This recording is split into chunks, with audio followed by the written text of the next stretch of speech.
Атай, чоңойгондо ким болосуң? Мен сот болом. Бул абдан оор кесип.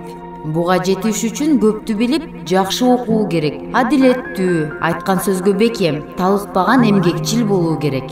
Андан көрө колхозго эле иштегениң оңго. Механизатор болосуң, бапырата акча табасың. Жок, мен сот болом дебедимби? Чыкса, ушунумдан бердеме чыгат.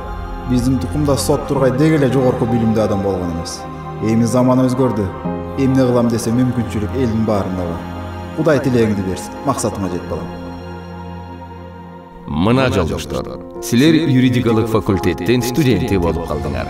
Силер абдан татаал, түйшүгү оор, бирок ошол эле маалда гумандуу жана жоопкерчиликтүү кесиптердин бирин тандап алдыңар.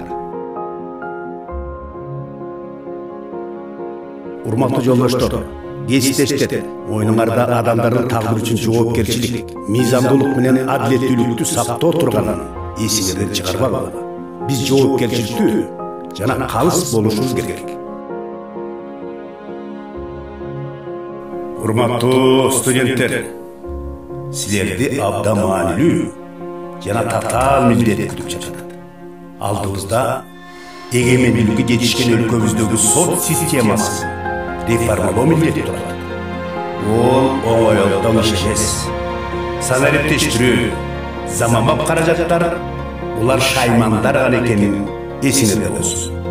Сот системасынын негизги максаты бул мыйзамдуулук, адилеттүүлүк жана биздин жарандарды юридикалык жактан коргоо кепилдегени. Ата, юбилейиңиз кут болсун.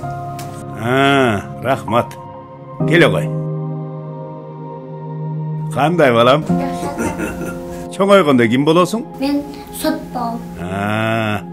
Бирок бул абдан оор.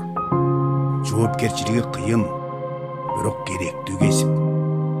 Кудай тилегиңди берсин.